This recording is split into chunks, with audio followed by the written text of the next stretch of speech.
Have you ever looked at a chemical reaction and wondered, what does the transition state actually look like? We can see the starting materials, and we can see the products, but that split-second peak of the reaction is a bit of a mystery. Well, in 1955, George Hammond gave us a cheat code to figure it out. Today, we're diving into the Hammond Postulate. The Hammond Postulate states that the structure of a transition state resembles the stable species, reactant, intermediate, or product that is closest to it in energy.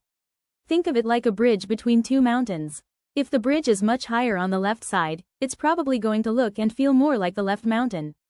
In chemistry, height is energy. To really master the Hammond Postulate, we need to look at the map of a chemical reaction, the reaction coordinate diagram. This is where structure meets energy.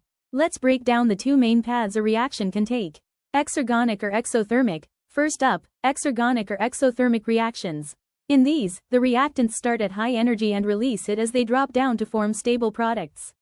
Because the transition state that peak in the middle is much closer in energy to the reactants, it actually looks like them. We call this an early transition state. Characteristics at the bottom left. Look at the characteristics here. At this stage, the old bonds have barely begun to break, and the new bonds have barely begun to form. It's like a race where the runner has only just left the starting blocks. They still look much more like a starter than a finisher. Focus on endergonic or endothermic. Now, let's flip the script. In an endergonic or endothermic reaction, the products are higher in energy than the reactants. This shifts the peak toward the right. Here, the transition state is closer in energy to the products, creating what we call a late transition state. Let's see lower right, late TS, graphic. In a late transition state, the chemistry is much further along. The old bonds are almost completely broken, and those new bonds? They're nearly formed. The structure is a mirror image of the final product.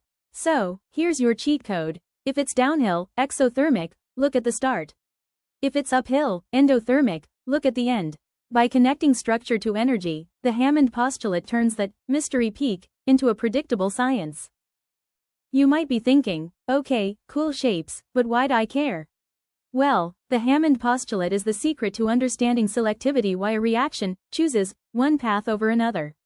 Comparison of secondary versus primary carbocations. Let's look at carbocations. Forming a carbocation is an endothermic process. Because it's uphill, Hammond tells us the transition state looks like the product. So, a secondary carbocation, which is more stable due to inductive effects, actually pulls the energy of the transition state down with it. Lower activation energy versus higher activation energy peaks. Notice the difference in the energy mountains. The more stable product has a lower activation energy, making the reaction go significantly faster. On the flip side, the less stable primary carbocation has a much higher peak, leading to a slower, less favorable formation.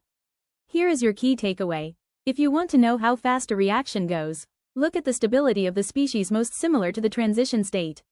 In endothermic steps, stabilize the product, and you'll speed up the start. Predicting reaction rates isn't magic, it's just connecting the dots between structure and energy. That's the power of the Hammond Postulate. Alright, let's lock this in with a final summary. If you're taking notes, here is the breakdown of how reaction energy dictates the transition state. First, let's look at exothermic reactions. In an exothermic process, the energy of the transition state is much closer to the reactants. Because of that energy proximity, the structure of the transition state physically resembles the reactants as well. We call this an early transition state, meaning the reaction hasn't progressed very far before it hits that energy peak. Now, let's look at the opposite, endothermic reactions. In these cases, the transition state is much closer in energy to the products. Naturally, this means the structure looks more like the products than the starting materials. This is what we call a late transition state. The bonds are almost entirely broken or formed by the time you reach the peak. To put it simply, the transition state always mimics its closest neighbor on the energy scale. If it's energy rich, it looks like the product. If it's energy poor, it looks like the reactant. The Hammond Postulate is basically the golden rule for predicting reaction mechanisms. It tells us that the peak of the mountain isn't just a random point, it's a reflection of its neighbors. If you found this helpful, hit that like button and subscribe for more pharmacy and chemistry tutorials. See you in the next video. Happy learning chemistry with Harshada.